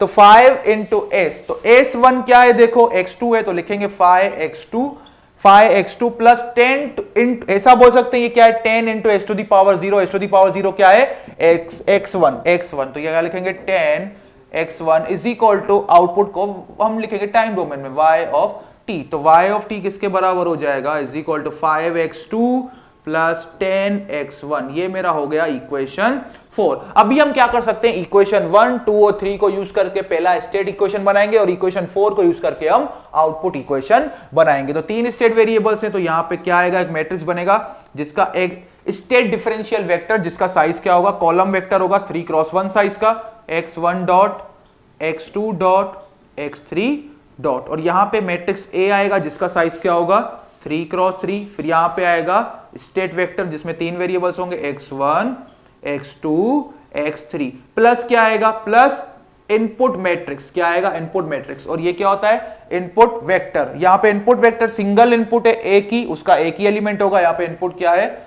r of t। ओके, चलो हम पहले स्टेट इक्वेशन बनाते हैं। तो देखो x1 डॉट किसके बराबर है, x2 के बराबर है। तो x1 डॉट के रो में सिर्फ एक ही वेरिएबल नॉन जीरो होगा, x2 के करस्पॉन्डिंग जो कोएफिशिएंट होगा वही नॉन जीरो होगा, इनपुट का भी कोएफिशिएंट जीरो ही होगा। फिर x2 डॉट किसके बराबर है, x3 के बराबर है। तो यहां पे सिर्फ x3 के करस्पॉन्डिंग कोएफिशिएंट आएगा 1 और RT का इनपुट का कोएफिशिएंट आ गया 0। फिर अपना x3 डॉट किसके बराबर है, -5x2, मतलब यहां पे x1 नहीं है तो x1 के करस्पॉन्डिंग कोएफिशिएंट आएगा 0, x2 के करस्पॉन्डिंग कोएफिशिएंट होगा -5, x3 के करस्पॉन्डिंग कोएफिशिएंट होगा -6 प्लस RT इनपुट के करस्पॉन्डिंग कोएफिशिएंट क्या होगा 1। तो ये हमारा आ गया स्टेट इक्वेशन, ये हमारा क्या आ गया, स्टेट इक्वेशन आ गया। चलो अभी स्टेट इक्वेशन हमारा बन गया, अभी हम आउटपुट इक्वेशन लिखते हैं। ओके, आउटपुट इक्वेशन लिखेंगे, फिर हम इसके बाद जो कॉन्सेप्ट देखने वाले हैं उसमें हम देखेंगे कि अगर सिग्नल फ्लो ग्राफ दिया गया हो तो स्टेट इक्वेशंस कैसे लिखे जाते हैं। आई इतनी बात समझ में, सारी मैं कॉन्सेप्ट सारे केसेस में आपको करवा रहा हूं और मैक्सिमम क्वेश्चंस यहीं से आते हैं ईएसी में। चलो ठीक है, तो अपना आउटपुट ये हो गया state equation ax plus bu form वाला। अभी आउटपुट इक्वेशन, तो आउटपुट है अपना y of t is equal to, यहाँ पे मैट्रिक्स बनेगा C 3x1 साइज का, और यहाँ पे क्या आएगा, यहाँ पे आएगा स्टेट वेक्टर जिसका साइज 3x, ये 1x3 साइज का होगा, ये 3x1 साइज का होगा। ओके, तो यहाँ पे वेरिएबल्स आएंगे 3, x1 x2 x3, और यहाँ पे आउटपुट में इनपुट का कोई भी फैक्टर नहीं है, इसलिए इनपुट का टर्म मैट्रिक्स D आएगा यहाँ पे 0, जैसे कि हमने प्रीवियस एग्जांपल में देखा था। तो आउटपुट क्या है 10x1 प्लस 5x2, तो x1 का कोएफिशिएंट आएगा 10, x2 का कोएफिशिएंट आएगा 5, x3 तो वहां पे है ही नहीं, तो x3 का कोएफिशिएंट क्या आएगा 0। तो हमारे पास एक ट्रांसफर फंक्शन दिया गया था, तो ट्रांसफर फंक्शन को हमने पहले क्या किया, वो फैक्टराइज फॉर्म में पोल्स दिए गए थे, उनका पहले हमने पॉलिनोमियल बनाया। पॉलिनोमियल बनाने के बाद ट्रांसफर फंक्शन को y of s divide by r of s के हमने इक्वल बना दिया। तो जो g ऑफ s है उसका जो न्यूमरेटर है और y ऑफ s का न्यूमरेटर क्या है, y ऑफ s दोनों हो जाएंगे इक्वल, दोनों के डिनोमिनेटर हो जाएंगे इक्वल। तो दो हमने इक्वेशन बनाए, y of s is equal to something हमारा आया, r of s is equal to something आया। फिर हमने यहाँ पे कन्वर्जन क्या यूज किया, s to the power n को किससे रिप्लेस करेंगे, s डॉट n से, वो कन्वर्जन फॉर्मूला हमने लगाया और हमने ट्रांसफर फंक्शन को सिंपली स्टेट स्पेस मॉडल में बना दिया। तो ये सबसे आसान तरीका है। अभी हम देखेंगे अगर सिग्नल फ्लो ग्राफ दिया गया हो तो हम कैसे बनाते हैं, क्या, तो हम कैसे बनाएंगे ट्रांसफर फंक्शन। तो चलिए देखते हैं, ये हमारा लास्ट केस है। उसके बाद हम देखेंगे अगर स्टेट स्पेस मॉडल दिया गया हो, तो स्टेट स्पेस मॉडल मतलब स्टैंडर्ड फॉर्म में दिया गया हो, तो उसमें से ट्रांसफर फंक्शन हम कैसे निकालते हैं। ओके, अभी 3-4 कॉन्सेप्ट बाकी हैं, लेकिन सारी चीजें हम कवर करने वाले हैं, टेंशन मत लेना। चलो अभी यहां पे आगे हम बढ़ते हैं। अभी सिग्नल फ्लो ग्राफ में से स्टेट स्पेस मॉडल में कैसे जाते हैं वो इस एग्जांपल के थ्रू हम समझने वाले हैं। तो ये यहां पे मैं एक एग्जांपल ले रहा हूं, ध्यान से देखना। यहां पे हम एक एग्जांपल ले रहे हैं, ये वाला, ये मैंने एक एग्जांपल लिया यहां पे, टेंशन मतलब मैं यहां पे एग्जांपल ले रहा हूं। ये कितने नोड है, 1 2 3 4 5 6 नोड, 1 2 3, ये चौथा नोड, ये पांचवा नोड, ये मेरा छठा नोड। ओके, और फिर यहां से बोला गया है, ये है मेरा इनपुट, यूनिट स्टेप नहीं है, सिंपली इनपुट है, ये मेरा आउटपुट है। यहां पे इस ब्रांच का गेन दिया गया है 1, इस ब्रांच का गेन दिया गया है 1, इस ब्रांच का गेन दिया गया है 1/s। 1/s इंटीग्रेटर रिप्रेजेंट करता है। ओके, ये है 1, ओके, ये है 1/s। ओके, फिर x यहां से इस नोड से इस नोड की तरफ हम बढ़ रहे हैं, और यहां से दिया गया है 2, यहां से गेन दिया गया है 2। ओके, और यहां से गेन दिया गया है क्या, यहां से गेन दिया गया है -1, क्या दिया गया है -1। ओके, और यहां से गेन दिया गया है -2, क्या दिया गया है -2। ओके, चलो इसका हमें स्टेट स्पेस मॉडल बनाना है। क्या बनाना है, स्टेट स्पेस मॉडल। तो जब भी सिग्नल फ्लो ग्राफ दिया गया होगा, याद रखो, जब भी सिग्नल फ्लो ग्राफ दिया गया होगा हमें स्टेट स्पेस मॉडल बनाना है। तो हमें कैसे प्रोसीड करना है वो यहां पे समझना। कैसे प्रोसीड करना है, आपको उस ब्रांच को पकड़ो जहां पे 1/s आपको दिख रहा है। 1/s इंटीग्रेटर को रिप्रेजेंट करता है, किसको, इंटीग्रेटर को रिप्रेजेंट करता है, कि इंटीग्रेटर को रिप्रेजेंट करता है कि यहां पे अगर कोई भी वेरिएबल है उसका इंटीग्रेशन होगा, वो फिर उसका यहां पे वैल्यू हमें मिलेगा। आई इतनी बात समझ में। तो ये सिंपली 1/s का मतलब होता है, जैसे एस हमारा क्या, एस रिप्रेजेंट करता है डिफरेंशियल ऑपरेटर, और ये यहां पे यूज करता है इंटीग्रेशन वाला operator. Okay, simply integrator. Okay, चलो ठीक है। तो जब भी सिग्नल फ्लो ग्राफ दिया गया होगा, हमारा पहला स्टेप होगा, हमें अगर उसका स्टेट, उस सिग्नल फ्लो ग्राफ में से अगर स्टेट स्पेस मॉडल बनाना है, तो पहला हमारा टारगेट क्या होगा, वो ब्रांच को पकड़ो जिसका गेन क्या है 1/s। तो यहां पे दो ब्रांच मुझे दिख रही है जिसका गेन क्या है 1/s, एक ये वाला ब्रांच, एक ये वाला ब्रांच। इतना हमने पकड़ लिया। ओके, चलो ठीक है। अभी सिंपली क्या करना है, हमें यहां पे जितने आपको इंटीग्रेटर दिख रहे हैं उतने ही हमें स्टेट वेरिएबल असाइन करने पड़ेंगे। आई इतनी बात समझ में, जितने इंटीग्रेटर आपको दिख रहे हैं उतने स्टेट वेरिएबल हमें चाहिए। तो यहां पे 2 इंटीग्रेटर, 2 ब्रांचेस दिख रहे हैं इंटीग्रेटर वाले, तो यहां पे 2 हमें स्टेट वेरिएबल्स चाहिए। ओके, तो पहला लेटेस्ट से स्टेट वेरिएबल्स, अभी हम कौन से नोड को स्टेट वेरिएबल असाइन करेंगे वो बात आती है। तो लेटेस्ट से यहां पे देखो कैसे हम इसको स्टडी करते हैं। लेटेस्ट से मैं इस नोड को बोलता हूं x1, इसको क्या बोलता हूं x1। तो कोई भी जो नोड होता है, यहां पे याद रखो, कोई भी, अभी अगर स्टेट स्पेस मॉडल बनाते तो पहले तो स्टेट वेरिएबल्स चाहिए, और स्टेट वेरिएबल्स के बाद स्टेट वेरिएबल्स के डिफरेंशियल फॉर्म में हमें इक्वेशन बनाने पड़ेंगे। ओके, अभी यहां से समझ लोगे चीजें। तो कोई भी जो नोड होता है, उस नोड पे जो वेरिएबल होता है उसकी वैल्यू क्या होती है, उसकी वैल्यू होती है is equal to incoming signals, is equal to incoming signal. तो यहां पे जो नोड है यहाँ पे देखो इनकमिंग सिग्नल बस यही है एक, ये दोनों तो बाहर की तरफ आ रहे हैं। तो इस नोड पे जो वेरिएबल है x1 उसकी वैल्यू क्या होगी, इस नोड पे जो वेरिएबल होगा, इस नोड पे जो वेरिएबल होगा वो इसके साथ मल्टीप्लाई हो जाएगा और यहाँ पे वो नोड हमारा आ जाएगा। आई इतनी बात समझ में। तो यहां पे देखो ये x1 है, तो यहां पे आएगा x1 डॉट, यहां पे क्या आएगा x1 डॉट, समझो क्यों x1 ये 1/s क्या रिप्रेजेंट करता है, इंटीग्रेटर, क्या यूज करता है, ये इंटीग्रेटर रिप्रेजेंट करता है। तो ये यहां पे x1 डॉट क्या रिप्रेजेंट करता है, dx1 बाय dt, क्या रिप्रेजेंट कर रहा है, dx1 बाय dt, x1 क्या रिप्रेजेंट कर रहा है, d1 बाय dt। फिर ये इसके साथ ये ब्रांच का गेन मल्टीप्लाई हो जाएगा 1/s, 1/s क्या रिप्रेजेंट करता है, इंटीग्रेटर। तो dx1 बाय dt है उसका क्या हो जाएगा, इंटीग्रेशन हो जाएगा।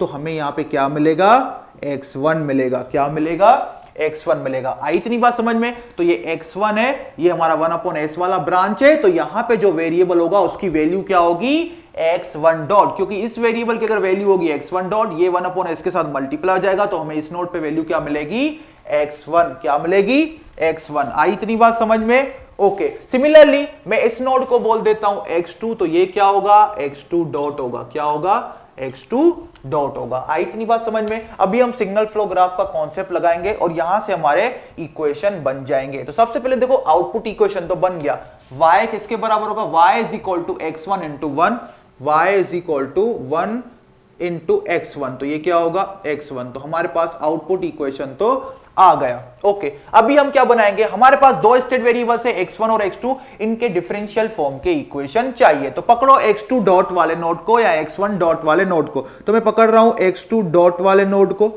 x2 dot. तो यहां पे जो ये नोड है x2 डॉट, किसी भी नोड पे जो वेरिएबल होता है उसकी वैल्यू क्या होती है, इट इज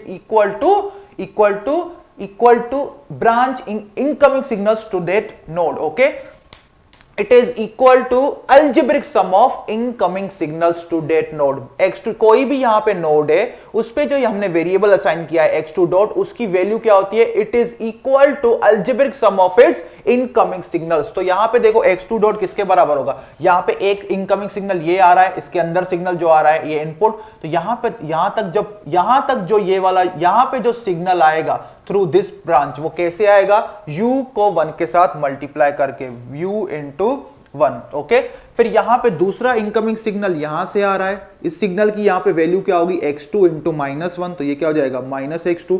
फिर तीसरा यहां पे क्या सिग्नल आ रहा है, तीसरा यहां पे सिग्नल आ रहा है x1 से होते हुए। तो ये यहां पे सिग्नल कहां से आ रहा है, x1 से। तो यहां पे जो सिग्नल आएगा उसकी वैल्यू क्या होगी इस नोड पे, x1 इंटू 2, क्या होगी, x1 इंटू 2 मीन्स 2x1। ये मेरा बन गया दूसरा इक्वेशन, ये मेरा क्या बन गया, दूसरा इक्वेशन। अभी बनाओ x1 डॉट का इक्वेशन। तो x1 डॉट का देखो इक्वेशन यहां पे क्या होगा, it is equal to sum algebraic sum of its incoming signal. तो यहां पे एक सिग्नल यहां से आ रहा है x2 से, ध्यान से देखो कैसे आ रहा है, x2 से आ रहा है, x2 1 के साथ मल्टीप्लाई होके यहां पे पहुंचेगा। तो क्या हो जाएगा वो x2। फिर यहां पे देखो यहां पे x1 भी आ रहा है, लेकिन यहां पे x1 कैसे पहुंचेगा, -2 के साथ मल्टीप्लाई होके। तो ये हो गया -2x1। आई इतनी बात समझ में। तो जब भी आप किसी भी सिग्नल फ्लो ग्राफ में किसी भी नोड पे जो वेरिएबल होता है उसकी वैल्यू क्या होती है, it is equal to algebraic sum of its incoming signal. तो यहां पे x2 डॉट की अगर हम बात करें तो यहां पे 3 सिग्नल आ रहे हैं, एक u1 से, यहां पे u1 कैसे पहुंचेगा, 1 के साथ मल्टीप्लाई होके। यहां पे x1 कैसे पहुंचेगा, 2 के साथ मल्टीप्लाई होके। यहां पे x2 कैसे पहुंचेगा, -1 के साथ मल्टीप्लाई होके। तो ये आउटपुट इक्वेशन हो गया और हमारे पास ये दो स्टेट इक्वेशन आ गए। दो हमारे पास स्टेट इक्वेशन, यहां से हमारा एक कंप्लीट स्टेट इक्वेशन बनेगा। इक्वेशन 2 और 3 को यूज करो तो हम क्या लिख सकते हैं, x1 dot x2 dot matrix form में हम लिख सकते हैं इज इक्वल टू, मैट्रिक्स आएगा A जिसका साइज होगा 2 क्रॉस 2 और यहाँ पे क्या बनेगा, स्टेट वेक्टर जिसमें दो वेरिएबल्स होंगे x1 x2। फिर यहाँ पे मैट्रिक्स B बनेगा जिसका साइज होगा 2 क्रॉस 1 और यहाँ पे एक इनपुट है सिंगल जो कि u यहाँ पे जनरलाइज इनपुट है, स्टेप इनपुट नहीं है। तो x1 डॉट किसके बराबर है, -2x1 प्लस x2। तो x1 का कोएफिशिएंट होगा -2, x2 का कोएफिशिएंट होगा 1, इनपुट नहीं है तो यहाँ पे उसका कोएफिशिएंट होगा 0।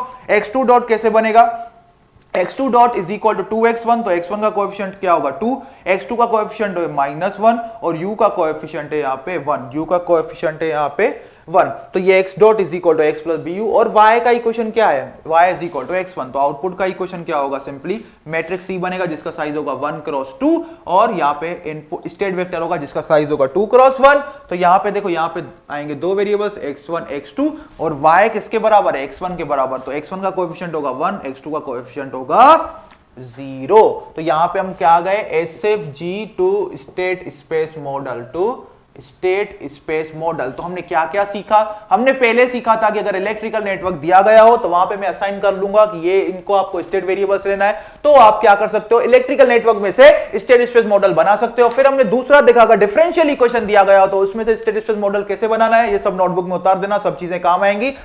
और ये जितना मैं पढ़ा रहा हूं ना, ये गेट के लिए भी सफिशिएंट है, जितना मैं कंट्रोल सिस्टम क्रैश कोर्स में दे रहा हूं ये गेट के लिए भी सफिशिएंट है। और स्टेट स्पेस मॉडल में किसी को अगर डाउट होता है तो ये चीजें समझ लो, बस इतनी काफी है। इतनी बात समझ में। फिर अपना स्टेट स्पेस मॉडल में गए, उसके बाद हमने क्या सीखा, उसके बाद हमने देखा कि डिफरेंशियल इक्वेशन में से स्टेट स्पेस मॉडल में से कैसे जाना है। फिर हमने देखा कि क्या था, ट्रांसफर फंक्शन में से स्टेट स्पेस मॉडल में कैसे जाना है। फिर हमने यहां पे सीखा कि सिग्नल फ्लो ग्राफ में से स्टेट स्पेस मॉडल में कैसे जाना है। तो आई इतनी बात समझ में। अभी हम देखेंगे, अगर स्टैंडर्ड स्टेट स्पेस मॉडल दिया गया हो तो उसमें से ट्रांसफर फंक्शन कैसे जनरेट करते हैं। तो चलो हम समझते हैं चीजों को। ओके, चलो हम देखते हैं, और फिर आगे प्रॉब्लम भी मैं साथ में, अभी ये सी के प्रॉब्लम नहीं ले रहा हूं, मैं अपने प्रॉब्लम्स ले रहा हूं ताकि आपके कॉन्सेप्ट स्ट्रॉन्ग हो जाए। ओके, चलो आगे हम बढ़ते हैं, और यहां पे कुछ में आपको अभी करूंगा ट्रांसफर फंक्शन। अभी हम स्टेट स्पेस मॉडल दिया गया हो तो ट्रांसफर फंक्शन कैसे बनाएंगे। तो ट्रांसफर फंक्शन की बात करते हैं स्टेट स्पेस मॉडल में। तो सबसे पहले हम क्या लिखेंगे, अपना standard state space model, that is x dot is equal to ax plus bu, आई इतनी बात समझ में। फिर आउटपुट इक्वेशन क्या होता है, y is equal to cx plus du, क्या होता है, cx प्लस du, आई इतनी बात समझ में। अभी अगर इतना इंफॉर्मेशन हमें दिया गया है तो हम ट्रांसफर फंक्शन कैसे बनाएंगे। तो transfer function is equal to c matrix c into si minus a inverse into b plus D. ये फॉर्मूला बहुत इंपॉर्टेंट है, इसको बाय हार्ट याद कर लेना, ये बहुत आपको काम आने वाली है। तो अगर हमारे पास स्टैंडर्ड स्टेट स्पेस मॉडल दिया गया हो तो उसमें से ट्रांसफर फंक्शन कैसे जनरेट करेंगे। Transfer function is equal to, पहले क्या करेंगे, मैट्रिक्स ए का यूज कैसे करेंगे, पहले si माइनस ए मैट्रिक्स बनाएंगे, फिर उसका इनवर्स लेंगे, उसको b के साथ मल्टीप्लाई करेंगे, फिर जो रिजल्ट आएगा उसको c के साथ मल्टीप्लाई करेंगे, फिर उसमें d हम ऐड कर देंगे, फिर हम d क्या कर देंगे, ऐड कर देंगे। आई इतनी बात समझ में। अभी मैं एक एग्जांपल ले रहा हूं, एग्जांपल के थ्रू आपको और चीजें क्लियर हो जाएंगी कि अगर स्टेट स्पेस मॉडल दिया गया हो तो ट्रांसफर फंक्शन कैसे बनाना है। तो चलो हम आगे बढ़ते हैं, एक एग्जांपल लेते हैं ताकि आपको सारी चीजें क्लियर हो जाए कि ट्रांसफर फंक्शन हम कैसे जनरेट करते हैं using state space model. Okay, तो मैं यहां पे अपनी नोटबुक में से एक एग्जांपल ले रहा हूं, determine the transfer function for the state space model given below. तो ये क्वेश्चन है, स्टेट स्पेस मॉडल दिया गया हो, क्या दिया गया है। ओके, यहां पे दो स्टेट वेरिएबल्स हैं, x1 dot x2 dot is equal to क्या दिया गया है यहाँ पे, -1 3 3 -5 3 -5। फिर हमें दिया गया है x1 x2 x1 x2, फिर यहां पे मैट्रिक्स B क्या दिया गया है, 1 1 u, क्या दिया गया है, 1 1 u। आउटपुट इक्वेशन दिया गया है y is equal to y1 2 1 2 x1 x1। उसी के साथ इस मार्कर की भी समाप्ति हो रही है लग रहा है, इसमें देखो कुछ करो मतलब, ठीक है। ओके, तो यहां से हम तब तक थोड़ा ब्लैक मार्कर से काम चला लेते हैं। ओके, तो x1 डॉट x2 डॉट यहां पे आ गया, तो यह मेरा क्या है, स्टेट स्पेस मॉडल दिया गया है। अगर हम इसका हमें एक सिस्टम का ट्रांसफर फंक्शन फाइंड करना है जिसका स्टेट स्पेस मॉडल दिया गया है, तो अगर इसको स्टैंडर्ड स्टेट स्पेस मॉडल के साथ कंपेयर करोगे तो हमारा मैट्रिक्स ए क्या होगा, मैट्रिक्स ए आपका होगा -1 3 -5। मैट्रिक्स बी क्या होगा, मैट्रिक्स बी आपका होगा 1 1। मैट्रिक्स सी क्या होगा आपका 1 2, और मैट्रिक्स डी यहां पे है ही नहीं, मैट्रिक्स डी होगा 0। मैट्रिक्स डी क्या होगा, 0 मैट्रिक्स होगा। ओके, तो अभी ट्रांसफर फंक्शन की फॉर्मूला क्या थी, transfer function is equal to C into s I minus A inverse into B plus D, पर डी यहां पे क्या है, जीरो है। मोस्टली जो केसेस होंगे उसमें मैट्रिक्स डी जीरो ही होता है। तो पहला हमारा टारगेट क्या है, इस मैट्रिक्स को फाइंड करना, s I minus A inverse को। सबसे पहले s I minus A find करते हैं। एस आई माइनस ए क्या होगा, s s zero, s I matrix क्या होगा, s s zero, s s zero zero, minus A यहां पे क्या है, देखो माइनस ए, देखो यहां पे क्या है, -1 3 -5, 3 -5। तो एस आई माइनस ए क्या होगा, इसको फाइंड करो, S plus one -3 S plus 5, ये क्या होगा, एस आई माइनस ए। इसका 2 क्रॉस 2 मैट्रिक्स का हमें इनवर्स फाइंड करना है, सिंपली इसका हमें इनवर्स निकालना है। तो इनवर्स निकालना इजी है, कैसे, 2 क्रॉस 2 मैट्रिक्स का इनवर्स निकालना इजी है। पहले क्या करो, डायगोनल एलिमेंट्स को इंटरचेंज कर दो, ये हो गया s प्लस 5, ये मेरा हो गया s प्लस 1, फिर ऑफ डायगोनल एंट्रीज का साइन चेंज कर दो, ये हो गया 3, हो गया -1, फिर इसको डिवाइड कर दो इस मैट्रिक्स के डिटर्मिनेंट से। तो इस मैट्रिक्स का डिटर्मिनेंट क्या होगा, देखो s square plus 6x plus 5 plus 3, तो क्या होगा 1 upon S square plus 6x plus 8, 6s, x नहीं 6s प्लस 8। आई इतनी बात समझ में, ओके। और इसको आप फैक्टराइज भी कर सकते हो, क्या फैक्टराइज कर सकते हो, ये होगा 1 upon s plus 2 into S plus 4 into this matrix, ये क्या है, एस प्लस 5 -1 3 एस प्लस 1। आई इतनी बात समझ में। तो हमने क्या किया, हमें ट्रांसफर फंक्शन फाइंड करना था। ट्रांसफर फंक्शन में पहला स्टेप क्या होगा, S I minus A inverse को फाइंड करना। S I minus A inverse find करने से पहले आपको क्या करना पड़ेगा, S I minus A inverse find करने से पहले आपको एस आई माइनस ए निकालना पड़ेगा। एस आई माइनस ए निकाल दिया, उसका इनवर्स लिया, तो ये मेरा आ गया। अभी हमारे पास देखो क्या क्या सारे रॉ मटेरियल हमारे पास आ गए, मैट्रिक्स सी आ गया अपने पास, s I minus A inverse आ गया, बी हमें पता है, इस सबको इस फॉर्मूला में रख देंगे तो हमें क्या मिल जाएगा, ट्रांसफर फंक्शन मिल जाएगा। चलो हम रखते हैं, इसको मैं मिटा देता हूं यहां पे, इसको हम यहां पे मिटा देते हैं, ओके। इसको भी मैं यहां पे मिटा देता हूं क्योंकि S I minus A inverse ये वाला मैट्रिक्स हम कंसीडर करेंगे। इज इक्वल टू, देखो क्या होगा, इज इक्वल टू सी, हमारे पास क्या है, सी है 1 2, S I minus A inverse क्या है, 1 upon s plus 2 into S plus 4। तो मैं यहां पे नीचे लिख देता हूं S plus 2 into S plus 4, और फिर अपना मैट्रिक्स यहां पे लिख देते हैं क्या, S plus 5 -1 3 S plus 1 3 S plus 1, और यहां पे बी क्या आएगा, यहां पे ध्यान दो, बी आपका आएगा 1 1, बी यहां पे क्या आएगा 1 1। यहां पे मैं इसको अभी मिटा देता हूं क्योंकि इसका काम हो गया खत्म, तो इसका काम क्या हो गया, खत्म। अभी यहां पे ध्यान दो, ये क्या है, 2 क्रॉस 2 मैट्रिक्स से, ये क्या है 2 क्रॉस 1 मैट्रिक्स से, तो इनका रिजल्ट क्या आएगा, 2 क्रॉस 1 मैट्रिक्स, क्या आएगा 2 क्रॉस 1 मैट्रिक्स। आई इतनी बात समझ में, okay. S plus 2 S plus 4, अभी इसको सोल्व करो, 2 क्रॉस 1 मैट्रिक्स कैसे आएगा, S plus 5 -1, S plus 5 into 1 -1 क्या होगा, S plus 4, 3 into 1 plus S plus 1, तो क्या होगा एस प्लस 4, ये भी क्या हो जाएगा एस प्लस 4। आई इतनी बात समझ में, ओके। आगे बढ़ते हैं, इसका ट्रांसफर फंक्शन हम निकालेंगे, तो देखो क्या आएगा, transfer function is equal to, यहां पे देखो क्या होगा 1 1, ओके ठीक है कोई दिक्कत नहीं, 1 into S plus 4 plus 2s4 कितना हो जाएगा, 3 into S plus 4 divide by S plus 2 into S plus 4, ये अपना क्या हो जाएगा 3 अपॉन एस प्लस 2, ये क्या आया 3 अपॉन एस प्लस 2। तो ट्रांसफर फंक्शन क्या आया, transfer function is equal to 3 upon s plus 2। आई इतनी बात समझ में, ट्रांसफर फंक्शन आया अपना 3 अपॉन एस प्लस 2, ओके सही है ये। अभी देखो यहां पे कुछ चीजें मैं आपको बताना चाहता हूं, तो प्रोसीजर तो यही रहेगा जो मैंने आपको बताया। देखो अभी मैं कुछ आपको चीजें बता देता हूं। मैंने क्या बताया, जो ट्रांसफर फंक्शन में जो सिस्टम का ऑर्डर होगा उतने ही स्टेट वेरिएबल्स होंगे। अभी ये ट्रांसफर फंक्शन देखो, इसमें इसका तो ऑर्डर क्या है, इस सिस्टम का ऑर्डर 1 है, लेकिन यहाँ पे 2 स्टेट वेरिएबल्स हैं x1 और x2।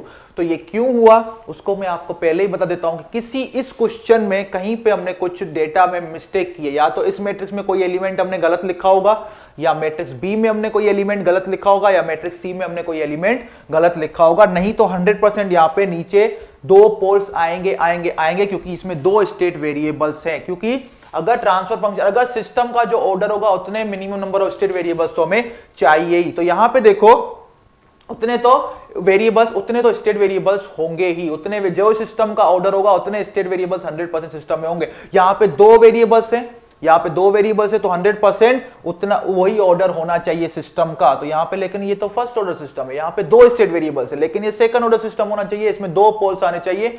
वो ऐसा क्यों हुआ उसका मैं आपको बता दूं, इसलिए हुआ है क्योंकि हमने मतलब 100% इन तीनों मैट्रिक्स में से किसी मैट्रिक्स के एलिमेंट में कुछ हमने मिस्टेक किया है, इसलिए ऐसा आंसर आ रहा है। लेकिन आपको याद रखना है प्रोसीजर यही फॉलो होगा। अभी मेरे पास बुक नहीं है, नहीं तो बुक में से मैं देख लेता कहां मिस्टेक है, लेकिन आपको प्रोसीजर यही फॉलो करना है। आई इतनी बात समझ में? ट्रांसफर फंक्शन फाइंड करना है तो प्रोसीजर यही फॉलो होगा और कुछ भी नहीं करना है। लेकिन किसी स्टूडेंट के माइंड में सोचना चाहिए ऐसे कि सर यहाँ पे 2 स्टेट वेरिएबल्स है लेकिन इसका सिस्टम का ऑर्डर तो 1 है, ऐसा नहीं हो सकता। हमने ए बी सी में से किसी में से कोई साइन में मिस्टेक की होगी या कुछ हमने मिस्टेक किया होगा। ओके, इतना मुझे पक्का यकीन है। आई इतनी बात समझ में? चलो ठीक है, हम आगे फिर प्रोसीड करते हैं। तो मेथड यही होगा। ओके, मेथड हमारा यही होगा, ट्रांसफर फंक्शन फाइंड करना है तो और कोई भी मेथड नहीं है। लेकिन हमने एबीसी किसी क्वेश्चन में इसमें मिस्टेक है, मैं इतना बता रहा हूं, किसी क्वेश्चन में प्रिंटिंग मिस्टेक है, लेकिन प्रोसीजर आपको यही फाइंड करना है, फॉलो करना है to find the transfer function of the system. आई इतनी बात समझ में? चलो आगे हम प्रोसीड करते हैं, एक और चीज हम देख लेते हैं। फाइनल हम कुछ एक छोटा सा कॉन्सेप्ट समझ लेते हैं, फिर बाकी का हम नेक्स्ट लेक्चर में करेंगे। ओके, तो फाइनल हमारा कॉन्सेप्ट क्या है वो समझो। ओके, देखो ये 1 घंटे की क्लास होगी, आई थिंक 1 से सवा घंटे का लेक्चर होगा, लेकिन इसमें हमने ऑलमोस्ट स्टेट स्पेस का हम 80% टू 90% पार्ट कवर कर लिए हैं। और एक क्लास में रखूंगा जिसमें आपको ईएससी के प्रीवियस ईयर प्रॉब्लम करवाऊंगा और मैं आपको दिखाऊंगा जो हमने पढ़ा है वहीं से ही क्वेश्चन मैक्सिमम आते हैं। ओके, अभी हम पढ़ेंगे solution to state equation. Solution to state equation, solution to state equation. मैं यहाँ पे अभी प्रूफ नहीं लिखवाऊंगा सारे। सॉल्यूशन टू स्टेट इक्वेशन, ये मेरे पास स्टेट इक्वेशन है, x dot is equal to x plus B u. इसका सॉल्यूशन मतलब हमें इस x वेक्टर को फाइंड करना है। किसको? स्टेट वेक्टर को। इस स्टेट वेक्टर को फाइंड करना है, उसी को हम क्या बोलते हैं? Solution to state equation. Solution to state equation. अभी इसकी मैं डायरेक्ट फॉर्मूला लिखवा रहा हूं कि इसको कैसे फाइंड करते हैं इस टाइम डोमेन में। x of t is equal to Laplace inverse of phi of s into x of 0 plus Laplace inverse of phi of s into b into u of s। इसको हम बोलते हैं zero input response. क्या बोलते हैं? Zero input response. इसको हम बोलते हैं जीरो स्टेट रिस्पॉन्स। क्या बोलते हैं? Zero state response. ओके, देखो यहां पे मैं सारी चीजें बता रहा हूं, बस थोड़ी थोड़ी चीजें यहां पे समझो। फाई ऑफ एस क्या होता है? Phi of s is equal to s I minus A, जो हमने मैट्रिक्स फाइंड किया था उसका इनवर्स। उसका क्या करते हैं? उसका इनवर्स लेते हैं तो हमें क्या मिलेगा? Phi s. इसको हम बोलते हैं रिजोल्वेंट मैट्रिक्स। क्या बोलते हैं?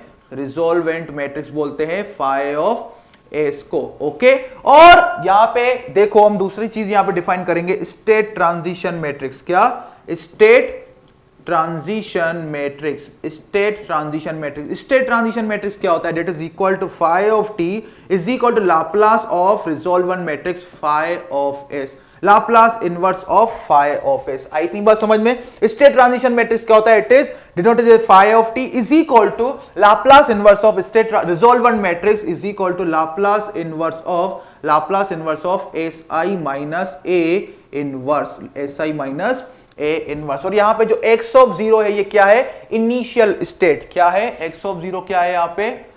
Initial state of the system. तो यहां पे देखो फायदा क्या है, जब हम ट्रांसफर फंक्शन से सिस्टम का एनालिसिस कर रहे थे अभी तक वहां पे इनिशियल कंडीशंस को इनकॉर्पोरेट नहीं कर पा रहे थे to find the overall response of the system. लेकिन यहां पे अगर ओवरऑल रिस्पांस आपको सिस्टम की फाइंड करनी है तो हम इनिशियल कंडीशन का यहां पे इनकॉर्पोरेट कर रहे हैं। इसको हम बोलते हैं zero input response. Zero input response का मतलब होता है response due to initial condition और initial state. Response due to initial condition और इनिशियल स्टेट। यहां पे हम इनपुट को जीरो कंसीडर कर रहे हैं, इसलिए हमने इसको क्या बोला?